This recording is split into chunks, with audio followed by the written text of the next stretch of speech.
माता लक्ष्मी कहती हैं घर की ये 5 चीजें कभी दूसरे को नहीं देनी चाहिए। आज हम आपको माँ लक्ष्मी की प्राचीन कथा सुनाने जा रहे हैं। इस कथा में आपको पता चल जाएगा कि एक स्त्री को कौन सी चीजें दूसरों को नहीं देनी चाहिए, और जो भी स्त्री ऐसा करती है माँ लक्ष्मी उसके घर को छोड़कर चली जाती है। इसलिए मित्रों, इस कथा को पूरा सुने। आप देख रहे हैं कवच अनब्रेकेबल शील्ड। मित्रों, पूर्व काल की बात है। मध्य प्रदेश में एक अत्यंत शोभामान्य नगरी थी। उस नगरी में सुकन्या नाम की एक स्त्री रहती थी। सुकन्या एक पतिव्रता नारी थी जो सत्य के मार्ग में हमेशा चलती थी। वो बहुत ही सरल स्वभाव की थी। वो हर कार्य में निपुण थी। सुकन्या का पति एक वैश्य था। उसकी अनाज की दुकान थी। सुकन्या अपने पति से बहुत अधिक प्रेम करती थी। सदा ही पति को परमेश्वर मानकर सेवा करती थी और अपने घर के आंगन की साफ सफाई करना, फिर रंगोली बनाकर आंगन की सजावट करती थी। साफ सफाई करने के बाद स्नान आदि करके वो तुलसी को जल देती थी और नित्य पूजा पाठ करती थी। इस प्रकार से वो नित्य कार्य किया करती थी। कभी भी सुकन्या ने किसी का अनादर नहीं किया। उसने सदैव ही सबसे मधुर वाणी में बात की।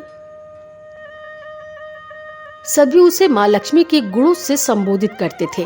सुकन्या कभी भी दान धर्म करने से पीछे नहीं रहती थी। जो भी उसके द्वार पर आता, बिना कुछ दिए वो किसी को खाली हाथ नहीं भेजती थी। सभी आए हुए याचक उससे बहुत प्रसन्न होकर तथा आशीर्वाद देकर ही जाते थे। साथ ही साथ सुकन्या अपने पड़ोसियों का भी बहुत ध्यान देती थी। सभी की सहायता करना, भूखों को भोजन कराना उसकी रोज की आदत थी। वो किसी को भी दुखी नहीं देख सकती थी। एक दिन की बात है, सुकन्या की एक पड़ोसन उसके घर आती है।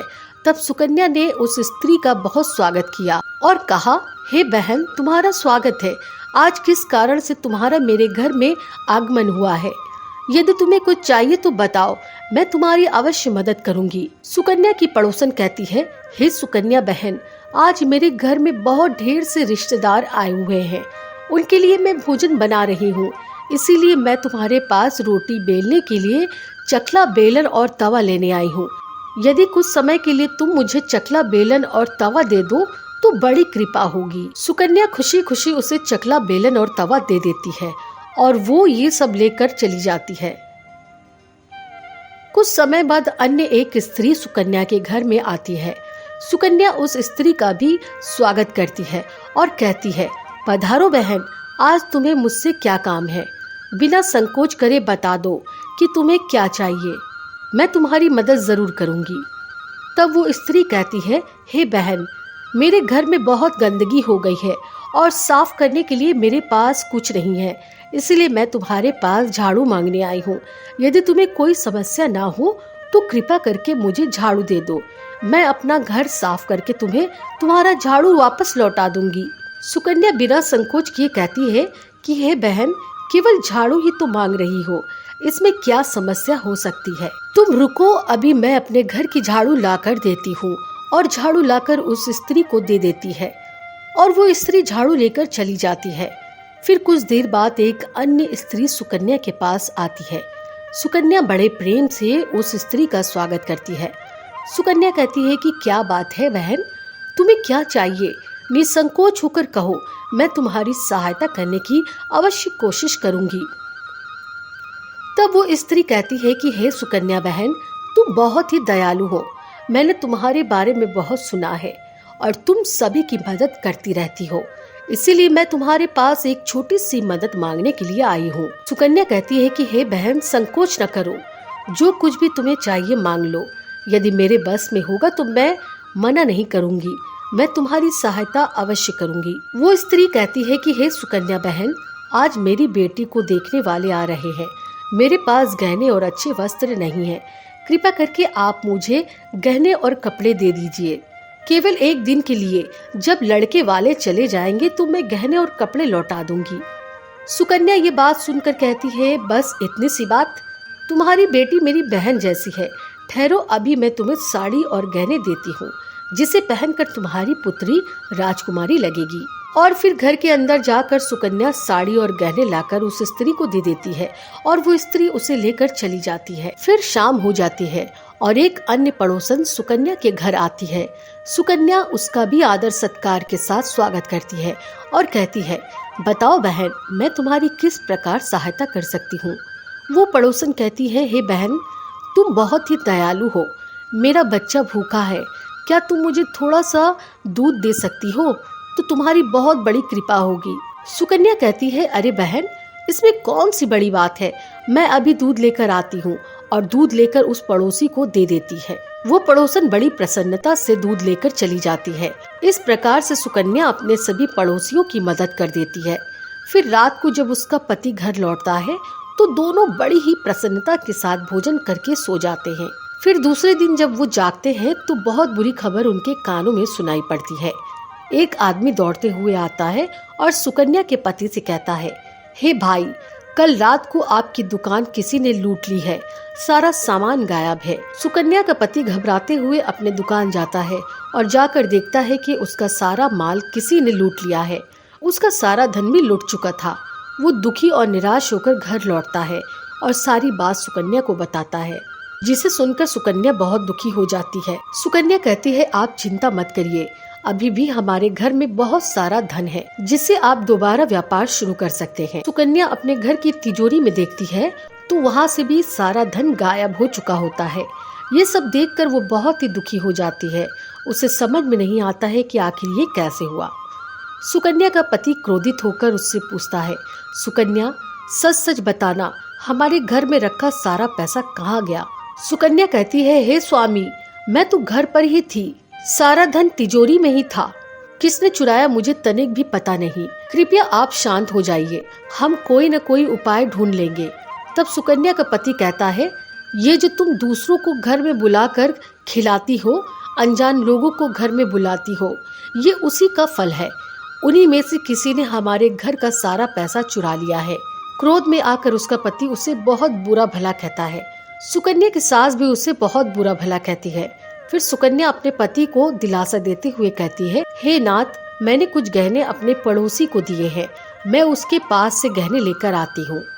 फिर सुकन्या उस पड़ोसी महिला के पास जाती है तो देखती है कि उसके घर पर कोई भी नहीं है। वो महिला सुकन्या के गहने लेकर भाग चुकी होती है। सुकन्या निराश घर आकर अपने पति को सारी बात बताती है। सुकन्या की बात सुनकर उसका पति आग बबूला हो जाता है और कहता है, तुम बड़ी ही मूर्ख हो, तुम्हारे कारण ही हमारा सारा धन चला गया, तुम्हारे दान देने के कारण ही हमारे ऊपर इतनी मुसीबतें आई हैं। अब तुम इस घर में नहीं रह सकती, तुम इस क्षण इस घर को छोड़कर चली जाओ। सुकन्या कहती है, हे नाथ, आपके सिवा मेरा इस दुनिया में कोई भी नहीं है, मैं आपको छोड़कर कहाँ जाऊँ। तब उसका पति कहता है, तुम कहीं भी जाओ, लेकिन अब यहाँ तुम्हारा कोई काम नहीं है और तुम यहाँ नहीं रह सकती।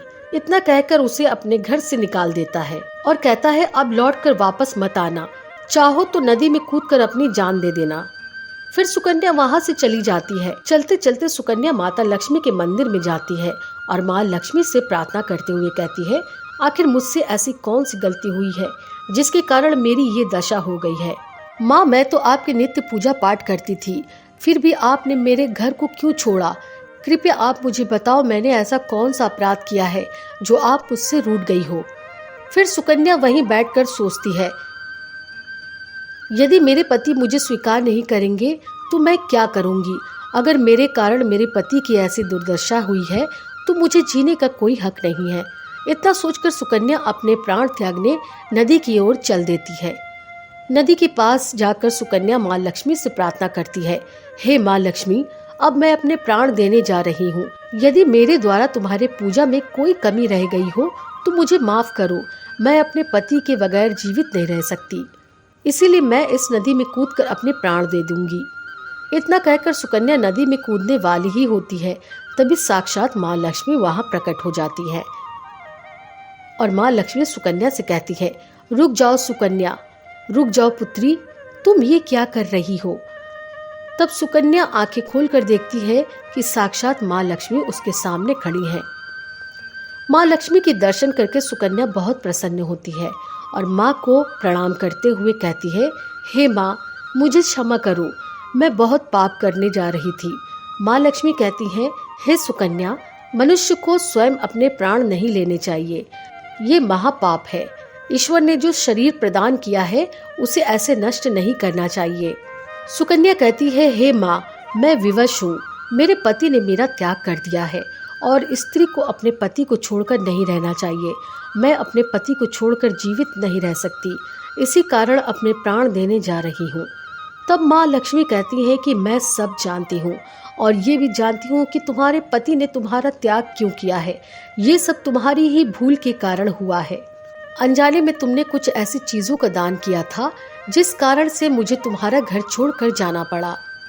जो भी स्त्री अपने घर की इन चीजों को दूसरों को दे देती है, उनके घरों में मेरा वास नहीं होता है। मैं उन वस्तुओं के साथ उनका घर छोड़कर चली जाती हूँ। तब सुकन्या कहती है, हे माँ, ऐसी कौन सी वस्तु है, कृपया आप मुझे बताइए। मैंने कौन सी वस्तुओं का दान किया है जिस कारण आपने मेरे घर का त्याग किया है। माँ लक्ष्मी कहती है, हे पुत्री, तुम ध्यान से सुनो। मैं तुम्हें ऐसी चीजों के बारे में बताती हूँ जो किसी भी स्त्री को दूसरों को नहीं देनी चाहिए। सबसे पहले वस्तु है चकला, बेलन और तवा, जो किसी भी स्त्री को अपने घर की कभी भी दूसरों को नहीं देनी चाहिए। रसोई घर में इन वस्तुओं का महत्व बहुत अधिक होता है। इनकी पवित्रता सदैव बनी रहनी चाहिए। इन्हीं वस्तुओं से भगवान विष्णु को प्रसाद बनाया जाता है और तवे पर बनी पहली रोटी गाय को खिलाया जाता है। इसीलिए इन वस्तुओं को हमेशा स्वच्छ और पवित्र रखना चाहिए। दूसरों को देने पर इसकी पवित्रता नष्ट हो जाती है। आगे माँ लक्ष्मी कहती हैं, अब तुम दूसरे विषय के बारे में सुनो। तुमने अपने पड़ोसी को अपने घर की झाड़ू ही दे दी जिसमें मेरा सदैव वास होता है। जो वस्तु मुझे सबसे प्रिय है वो तो तुमने दूसरे को ही दे दिया, तो मैं तुम्हारे घर में कैसे ठहरती। जो स्त्री अपने घर की झाड़ू किसी और को दे देती है, मैं उसके घर को त्याग देती हूँ। झाड़ू से घर की स्वच्छता होती है और मेरा वहाँ पर वास होता है। और सदैव ध्यान रखना, झाड़ू पर किसी बाहरी की दृष्टि न पड़े, इसीलिए इसे सदैव छिपा कर रखना चाहिए। आगे माँ लक्ष्मी कहती है, अब तुम तीसरी वस्तु के विषय में सुनो। वो वस्तु है आभूषण। एक स्त्री को अपने आभूषण किसी और को कभी भी नहीं देनी चाहिए। मेरा वास सदैव आभूषणों में होता है। 16 श्रृंगार में गहना का बहुत अधिक महत्व होता है, इसलिए एक विवाहिता को कभी भी अपने आभूषण किसी को नहीं देनी चाहिए। और जो अपने गहने किसी और को दे देता है, उसके भाग्य में दुर्भाग्य आता है। हे सुकन्या, अब मैं तुम्हें चौथी वस्तु के बारे में बताती हूँ, जो किसी मनुष्य को सूरज ढलने के बाद सफेद चीजों को किसी को भी नहीं देनी चाहिए। तुमने शाम के समय दूध का दान दिया था। शाम को दूध का दान करने पर जीवन में अशुभ काल आता है। माँ लक्ष्मी कहती है, हे सुकन्या, अब मैंने तुम्हें उन सभी वस्तुओं के बारे में बता दिया है जिनका कभी दान नहीं करना चाहिए। ये वस्तुएं किसी को उपहार में अथवा उपयोग के लिए नहीं देनी चाहिए। तब सुकन्या कहती है, हे माँ, मुझसे बहुत बड़ी भूल हो गई है। मैं इन बातों से अनजान थी, कृपया मुझे क्षमा करें। अब मुझे प्रायश्चित करने का उपाय बताएं। देवी लक्ष्मी कहती है, हे सुकन्या, तुमने प्रायश्चित पहले ही कर लिया है, इसीलिए तुम वापस अपने घर लौट जाओ। मैं तुम्हारी संपूर्ण वैभव और संपत्ति लौटा देती हूँ। इतना कहकर माँ अंतर ध्यान हो जाती हैं। फिर सुकन्या माँ लक्ष्मी को धन्यवाद करती है और घर को लौटती है। तभी उसका पति उसे ढूंढते हुए उसी तरफ आ रहा होता है। वो सुकन्या से क्षमा मांगते हुए कहता है, हे सुकन्या, मुझे माफ करो। मैंने तुम्हें बहुत भला बुरा कहा था। तुम तो साक्षात देवी के समान हो। माँ लक्ष्मी की कृपा से हमें हमारा सारा धन वैभव वापस मिल गया है। जिन सभी ने हमारा धन लूटा था, उन सभी ने हमारा धन लौटा दिया है और तुम्हारा नाम लेते हुए क्षमा मांग ली है। ये सुनकर सुकन्या बहुत प्रसन्न होती है और पति के साथ घर लौट जाती है। माँ लक्ष्मी की कृपा से फिर से सुकन्या के घर में सुख समृद्धि लौट आती है। उसके बाद सुकन्या ने कभी भी इन चीजों को किसी को भी नहीं दिया। तो दोस्तों, आपको वीडियो कैसी लगी हमें कमेंट करके जरूर बताएं और साथ ही जय माँ लक्ष्मी अवश्य लिखें।